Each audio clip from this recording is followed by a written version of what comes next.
میں نے ایک حکایت پڑھی، وہ آج آپ کے سامنے پیش کرنا چاہوں گا۔ اس کا ترجمہ توقیر بھملا صاحب نے کیا ہے۔ تو حکایت کے مطابق ایک شخص کہتا ہے کہ میں بازار میں سے گزر رہا تھا تو میری نظر ایک اشتہار پر پڑی، اس پر لکھا تھا یہاں دلوں کی مرمت اور علاج کیا جاتا ہے۔ تو مجھے کہتے تجسس ہوا، میں داخل ہوا تو ایک بزرگ نے میرا استقبال کیا۔ انہوں نے کہا ہاں میں دلوں کا علاج اور اصلاح کرتا ہوں، یہاں وہی آتا ہے جس کا دل اس کے قابو میں نہ ہو۔ پھر انہوں نے کہا بیٹا میرے قریب آؤ، کہتے میں قریب ہوا، انہوں نے میرے دل والے مقام پہ اپنا دایاں کان رکھ دیا اور آنکھیں بند کر لی جیسے سن رہے ہوں کچھ، اور کچھ ثانیوں کے بعد آنکھیں کھولیں اور کہا بیٹا تمہارے دل کی دھڑکن میں ایک معمولی سا خلل ہے، میں تمہارے لیے دوا کی بہت تھوڑی سی مقدار تجویز کروں گا۔ تو وہ کہتا ہے کہ میں تھوڑا سا پریشان ہوا، انہوں نے کہا گھبرانے کی کوئی بات نہیں، انشاءاللہ تم اس سے صحت یاب ہو جاؤ گے، تمہارے دل کی دھڑکن قابو میں آ جائے گی۔ تو کہتا میں نے ان سے پوچھا کہ کیا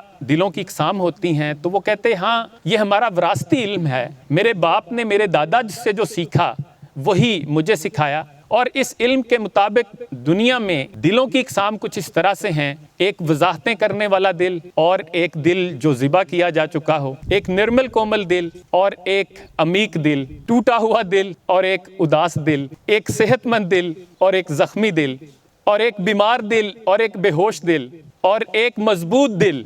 اور ایک بہادر دل یعنی شیر دل، ایک دل غم زدہ، ایک دل بسمل، ایک مسرور دل اور ایک مغرور دل۔ اور کہا کہ اسی طرح دلوں کی بہت سی اقسام ہیں، اور دلوں کی بیماریاں بھی ہیں، جیسے مایوسی، قساوت قلبی، دل کا زنگ، دل پر مہر، دل کا اندھا پن، سخت دلی، سنگ دلی۔ اور کہا بیٹا بس تم اس رب کی پاکی بیان کرتے رہو جو مقلب القلوب ہے، جو دلوں کو پھیرنے پر قادر ہے۔ وہ کہتا ہے میں ان کو حیران و پریشان دیکھ رہا تھا، وہ مسکرائے اور کہا کہ یہاں جو بھی آتے ہیں ایسے ہی متحیر آتے ہیں، لیکن میرے ایک ہی نسخے سے مطمئن واپس جاتے ہیں، جس نے تھوڑی سی بھی کوشش کی اس کا دل اور وجود صحت یاب ہو گیا۔ پھر انہوں نے کہا ذرا کاغذ قلم پکڑاؤ، میں نے وہ پکڑایا تو انہوں نے مجھے نسخہ لکھ کر دیا اور یہ نصیحتیں کی، اور یہ بڑی کام کی باتیں ہیں میں سمجھتا ہوں جو کرکس ہیں اس حکایت کا۔ انہوں نے کہا تمہارا رزق تقسیم ہو چکا، جو کوشش سے تم حاصل کر سکتے ہو، لہذا زیادہ حاصل کرنے کی تگ و دو میں خود کو ہلکان مت کرو، تقدیر کا لکھا ناگزیر ہے، جو ہونا ہے وہ ہو کر رہے گا، لہذا گھبرانے سے کچھ حاصل نہیں ہوگا۔ جیسے غالب نے کہا رات دن گردش میں ہے سات آسمان، ہو رہے گا کچھ نہ کچھ گھبرائیں کیا۔ اور کہا تمہارا دوست عاجز و بے بس ہے، در حقیقت وہ تمہاری مدد نہیں کر سکتا، لہذا دوستوں سے توقعات وابستہ کرنا ترک کر دو۔ اور پھر کہا جو دشمنی کرتا ہے وہ کمزور ہوتا ہے، لہذا اپنے دشمنوں کا سامنا بلا خوف و خطر کرنا اور ان سے ڈرنا مت۔ اور کہا اپنے دل کو تین چیزوں سے پاک کر لو، نفرت، کینہ و بغض اور ریاکاری، اور اپنے دل کو تین چیزوں سے مزین کر لو، ایمانداری، تقوی اور اخلاص، اور تین چیزوں کو کبھی نہ بھولنا، اپنے پروردگار کے حضور ادب سے سر تسلیم خم کرنا، رحمت للعالمین صلی اللہ علیہ وآلہ وسلم سے محبت کرنا، اور خوشحالی اور تنگ دستی ہر حال میں اللہ کا شکر ادا کرتے رہنا۔ اور کہا مخلوق کے حال کو اپنے خالق پر چھوڑ دو اور خود کو درست کرنے میں مشغول ہو جاؤ،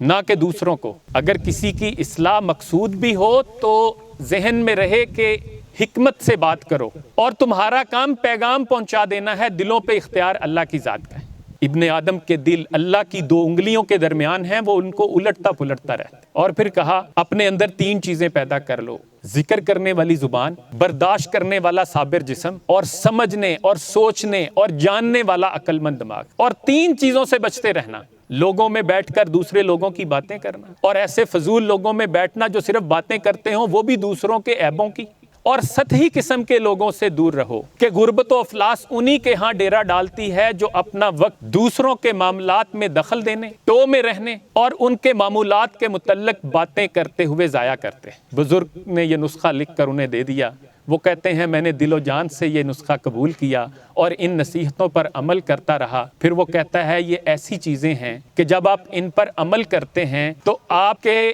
دل کو حیات نو ملتی ہے، آپ کی روح فخر و انبساط سے بھر جاتی ہے اور آپ دل و جان سے خوش و خرم زندگی گزارنا شروع کر دیتے۔ اردو کے کسی شاعر نے کہا تھا، یہ نکما پن جمود دل کا ایک انجام ہے، دل سے کوئی کام لے دل کام کا ہو جائے گا۔ آپ غور کریں، یہ چھوٹا سا جو آرگن ہے، یہ چھوٹا سا جو آلہ ہے، یہ چھوٹا سا جو عضو ہے انسان کے جسم میں، یہ ٹھیک تو سب ٹھیک، یہ خراب تو سب خراب۔ اگر اپنے دل پہ نہیں حکمراں، مسخر ہو کس طرح سارا جہاں۔ اگر آپ اپنے دل کو تسخیر نہیں کر سکتے تو آپ دنیا کو بھی تسخیر نہیں کر سکتے۔ جس نے اپنے دل کو تسخیر کر لیا وہ دنیا بھی تسخیر کر سکتا ہے۔